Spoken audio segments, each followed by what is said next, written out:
Live Airshow TV's coverage of the 2012 Joint Service Open House is supported in part by Air and Space Television and the IMAX film Air Racers 3D. We are inside the MV-22, and I am here with Possum Martsky. Yeah, Possum Martsky, Adam Martsky. Wanted to make sure I got that right. And so this is a really cool interview. No other outlets have had a chance to actually come inside the Osprey and see the inside where they actually control the plane. So talk to me a little bit about when you're actually flying this aircraft. This aircraft is a very capable aircraft. It's capable of going 280 knots, calibrated airspeed, and carrying 24 Marines at ranges up to 1,000 miles at a time.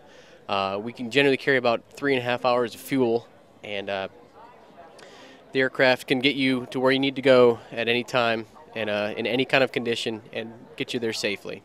Now, you flew helicopters before.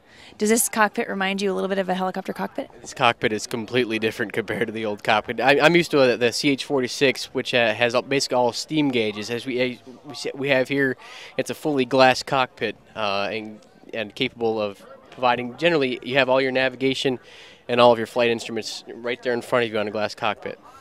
I like the view. I mean, it feels like you can actually see a lot. I don't feel like you're constrained in this cockpit at all. No, you're really not. It's actually a very good cockpit for visibility. We have, you can see on top, you can see out to the sides. Doesn't necessarily provide you the best, ground floor view, but we have enough capabilities to land in any kind of zone that we need to. Awesome. Thanks so much for letting us sit in here. I think I look good in this cockpit. I don't know about you. For Air and Space Television and Live Airshow TV, I'm Elizabeth Kreft at the Joint Services Open House 2012.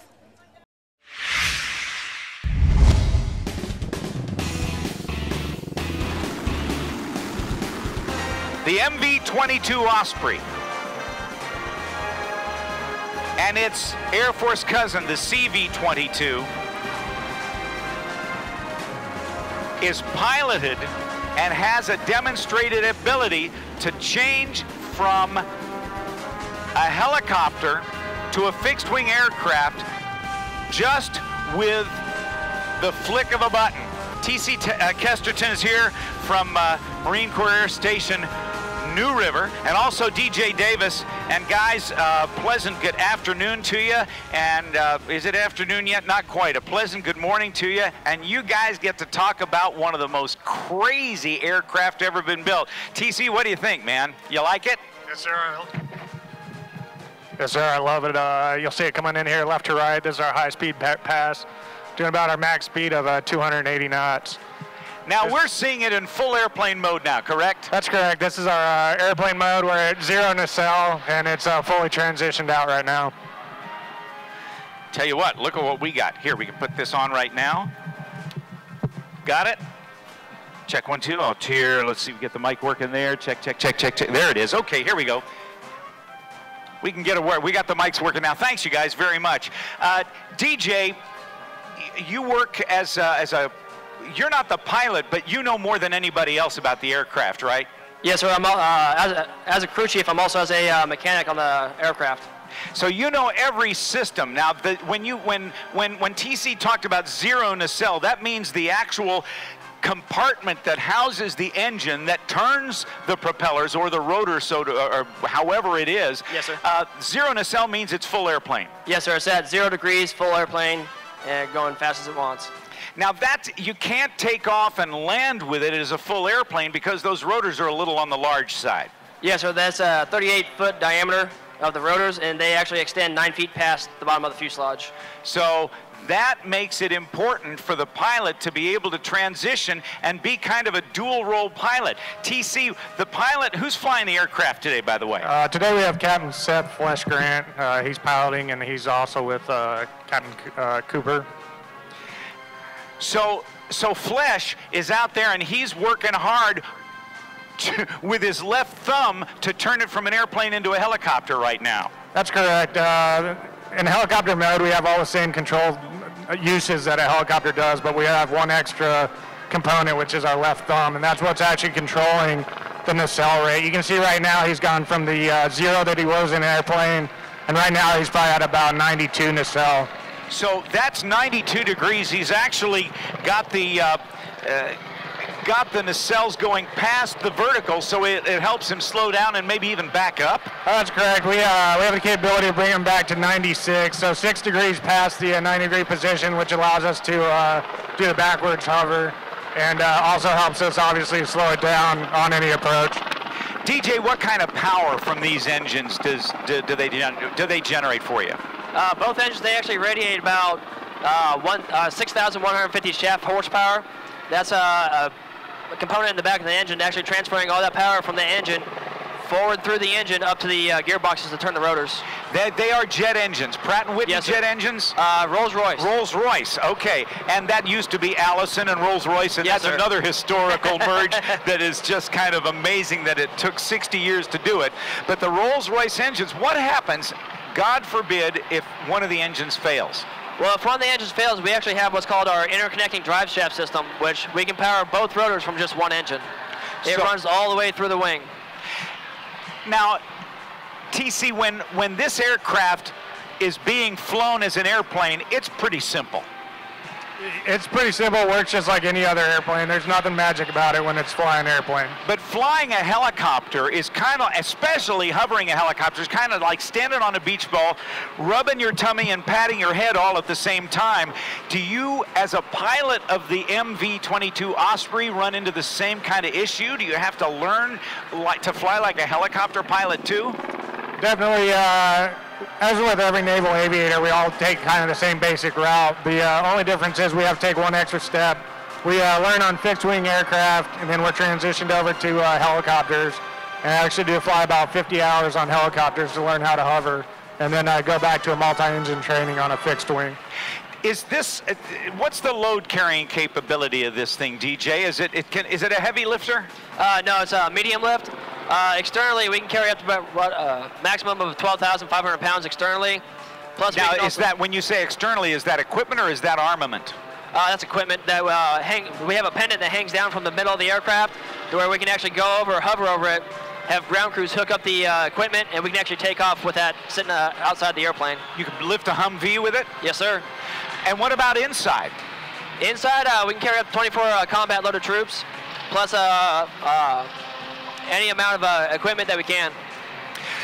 Now, TC, I know that this is also qualified to fly aboard aircraft carriers, right?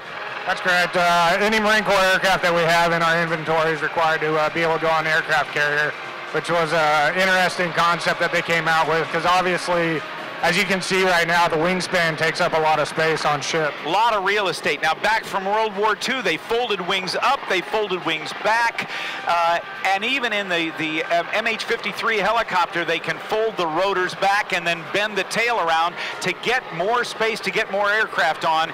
This looks like it would be nigh unto impossible to make small. That was one of the many engineering feats that they came up with the MV-22. As you can see with the wingspan right now, we had to figure out a way to get that folded up on a ship to where we could carry a decent amount of aircraft. So what they came up with was a system. It's actually a push-button system. It's all automatic. It can be stood in the position you see right now. When it's stopped, we actually push a button, and the rotors will fold themselves up. The engines will start moving down to the down position, and then the wing will actually rotate 90 degrees to where the engine will be placed over the windscreen, and the other engine will be back on the tail.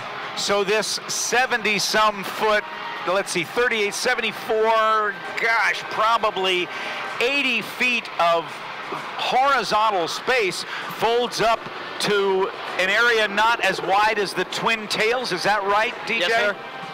Yes, sir. It folds up to about, I believe it's about 18 foot in width and 63 foot in length, where we can store about a good number of aircraft on the carrier. Remarkable stuff. And you guys have been involved. You guys have been deployed to Afghanistan, to Iraq, and all over the place, haven't you? Yes, sir. The mission of the Osprey has been proven time and time again in many combat roles. Recently been off to Libya picking up a downed F-15 pilot, saving him, and also has been very successful in Afghanistan with multiple deployments, and Iraq. Tyler, how long have you been flying it? I've been flying it for about a year and a half now. And where's home for you? What did you do before you became a Marine Corps Osprey pilot? I'm from Colorado. I actually came up enlisted as a Huey crew chief, and I made a transition off to officer and became a pilot. So that's why you have this special appreciation for the crew chief. Dustin, yes. Because yesterday he made the remarks, yeah, the crew chief knows everything, right? And you do have to know a lot, don't you? Yes, sir. We have to know pretty much all the systems. That way, if something goes wrong in the air, we're the subject matter experts to where we can fix it if needed. Now, let me go back to you, Tyler, on this. When you're flying an airplane, you've got, in your left hand, you've got your throttle or your power lever. In the right hand, you got the flight stick that comes up through the floorboards between your knees, and that controls left, right, up, and down. And your power, fast, slow. Your feet control the rudders, so it helps you yaw and turn and coordinate the turn. But in a helicopter, it's totally different. While the pedals will control which way it looks, left or right, the cyclic, or the joystick, doesn't do quite the same thing it does in a fixed-wing airplane, and the power lever becomes something totally different. How do you think helicopter fixed wing? Well, that's one of the hardest things to get when you first transition to the Osprey. The flight controls will actually switch what they're doing at about 45 nacelle, which we try to stay out of that regime as much as we can because the controls do get sloppy, but in a helicopter, a TCL will take you up and down. When you transition out, that makes you go forward and backwards. So it definitely is a mind swap trying to figure out where we're at exactly. I bet. Flying the aircraft today, again, Captain Seth Flesh Grant, Captain James Cooper Holt, Captain Chris Hoffa Ferris, Sergeant Daniel Howington, and Sergeant Frank Russett. And you got two crew chiefs aboard. Is that the deal, Dustin? Yes, sir. We usually fly with 2 crew chiefs. That way we got one person in the back. From when we go pick up troops, they can operate the ramp, and the crew chief up in the front is assisting the pilots with making sure everything's staying safe with the aircraft, and also helping look out for the lookout doctrine that we call it. A long way, Tyler, from the XV-15 back in 1981 to when the MV-22 first flew for the Marine Corps. Do you recall when it went in service with the Corps? We actually started using it and deploying it about 10 years ago, and has had a great safety rating ever since then, and haven't had any malfunctions at all that have caused any mishap. Now, I will tell you that sometimes the news media has said some things that have given it a kind of a checkered reputation, but I also am told that that it is not really a more extensive accident rate than other aircraft that have been in development. No, it's not. Every aircraft has issues when it's first being developed, and those have been worked out, and it's actually got the best safety rating of any rotary wing aircraft in the Marine Corps right now. All right, so the thumb's the thing. I mean, you got both hands and feet working, but the thumb's the thing that makes the nacelles work and turns it from one to the other, and it's remarkable what you guys do. Thank you for your service. Yes, sir. Tyler, Yes, Kesterson, and Dustin Davis, thank you guys. And ladies and gentlemen, a big round of applause for your United States Marine Corps MV-22 Osprey. Thanks, fellas. Thanks for having us. Yes, sir. Thank you. See you tomorrow, all right? Yes, sir. Thanks, guys.